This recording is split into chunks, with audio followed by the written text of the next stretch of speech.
prisoner, the big time finisher, getting ready to ram all of you listeners. Time to break it down with the sound of a prisoner's boyfriend with his face in the ground with a grunt and a squeal. He'll be his next meal unless the hero's call with a monster to kill. So you better be ready to make with the spready, or he'll be first to turn your bare ass into confetti and break you like a sweater. Don't matter the weather when it comes to the prisoner, he'll love you forever. Word. I'm out. Alright, big congratulations to everybody who made it past that intro, and thank you again for clicking on this video. That was very nice of you. Today I'm going to dive into the depths of One Punch Man to discover exactly what it is that makes it so brilliant and hilarious. Could it be the diverse fight scenes, the long-running gags, the constantly clapping hype, or is it just the fact that it blessed us with the beauty, the majesty that is King? Now, I don't know if I'm qualified to answer such deep philosophical questions, but I'm certainly going to try. To do this, I'm going to be looking at 5 things I like about One Punch Man and 1 thing I don't like. By the end, I think we'll come to a conclusion. Alright, let's get into it. This brings me to my first point, which is that One Punch Man is far and away the most accessible anime/manga out there. Why is this? Well, for people who have never seen an anime or who haven't since they were kids, they probably look at the medium as, well, something that's for kids. In the West, the only way you can get an adult to watch an anime, TV show, or movie is if it's a comedy like Family Guy or South Park, which are great shows, by the way. But think about it. How many serious adult animated shows are there out there? As far as I know, there aren't any. So, by fusing comedy with traditional shonen anime tropes, One Punch Man makes a great starting point for anyone looking to see if they'd ever enjoy anime as a whole. Even a series like Naruto, which was a lot of people's first anime, can be a pretty serious turn-off to the medium to your typical mature viewer, simply because the plots are straightforward, the humor is too simple, and tropes like the power of friendship, transformation, and anime ass pulls come off as cheesy and contrived as shit. Why? Because they fucking are. And I know for a lot of people, I just shitted on Naruto, and that probably sounded like I just told them that Santa isn't real. But there comes a time in every little girl and boy's life when they need to grow up and realize that Naruto is a C-tier show at best.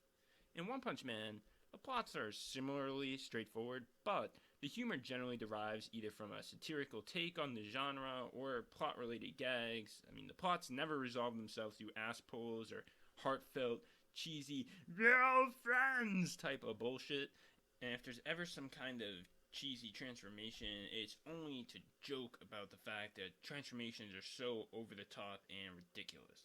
By washing away these traditional tropes and replacing them with satirical humor, One Punch Man becomes far more palatable to the tastes of a typical Western viewer, making it an ideal first manga or anime for someone. So, if you have any friends you want to introduce to the greatness that is One Punch Man, just tell them that there's a guy who became a crab monster. How? From eating too much crab. And there's even a hero who rides a bike and whose signature attack is called Justice Crash, where he literally just crashes his bike. That's fucking it. Actually, no. Better yet, show them. Once you see Moomin Rider take the brakes off and go into standing pedal mode, you're hooked in. It's a guarantee. Alright, on to point 2. The humor. Even as a fine man of culture, attuned to the subtle and nuanced humor of le funny anime reaction face, I can't help but prefer comedy with a little more substance to it. Sure, moe moe cat girls and sudden explosions of anger are great, but can they really stand up to the way One Punch Man just mercilessly shits on the face of an entire genre? I don't know. I don't think so. Of course, humor is probably the most subjective form of entertainment on the planet, and I'm sure that if I had the audience for it, everyone would be flaming me right about now. But, what can I say? I prefer the over-the-top insanity of One Punch Man to the silly little gags that you find in most anime comedies. There's no pervy ogling, taboo love interest, senseless anime visual gags, bullshit about panties, or anything else to remind you how much you've really disappointed your parents. Instead, you get crazy shit, like Genos making a big show of going all out to kill a sexy mosquito girl, only to be defeated and immediately outdone by a naked Saitama who just happened to be coming home from getting groceries. Or Boros transforming and monologuing like a DBZ villain, only to be met with the classic Saitama okay face. In a nutshell, I'd say that One Punch Man's humor is all about contrast between the ridiculous and the ordinary, the extreme and the mild. The most obvious example is the contrast between Saitama's comical strength. It is absolutely ridiculous, and his entirely nondescript, utterly forgettable appearance and attitude. Of course, there are plenty of other examples just like this one, like that of Tatsumaki's incredible power and her appearance, especially her gag appearance. You know the one. King's reality and the world's perception of him, and, most importantly, the contrast between your expectations of what a battle manga is and what you get with One Punch Man. For instance, when a team of A-rank heroes attack an octopus thing that hopelessly outclasses them, they lay their lives on the line to try and kill it, and in your ordinary battle manga, you would probably expect for them to suffer some casualties, but pull together and, save the day. But in this one, nah. They're saved by a hero whose name is literally fucking Flashy Flash, who proceeds to take a giant verbal shit on them and steal their thunder. That is until a little girl arrives and turns the octopus into a soda can and laughs in Flashy Flash's face and pisses everyone off and makes them all shit their pants. But enough of that, I think you get the point. On to part 3, the hype. The fact that One Punch Man satirizes the shonen genre to such a humorous effect is impressive. That is until you realize that it also seriously plays out these tropes as brilliantly as any other manga in the genre. Then you understand why One Punch Man is one of the best anime and manga of all time. Now, I don't have the deepest knowledge of shonen battle manga on YouTube, far from it, but I've read enough to know the tropes and understand that they have a pretty straightforward formula. There are black and white good guys and bad guys, a rival, a sideline supporting cast, and a bunch of other stupid bullshit. The most important part of any battle manga, though, is hyping up the enemy, and then having the hero creatively defeat them. This is what keeps people reading every week. Usually the hero is the favorite character, but without an interesting challenger, people tend to lose interest pretty fast. Hence, authors make a special effort to hype villains up by giving them some pretty impressive feats. One Punch Man plays this out better than any other shonen trope, probably because the author knows how important it is to the success of battle manga. Or maybe it's because One Punch Man is a seinen and not a shonen. Nah, it's far more likely that the author actually saw this post and decided that I was right, and then he hopped into his DeLorean, went back, and fixed his series. Yeah, that's probably it.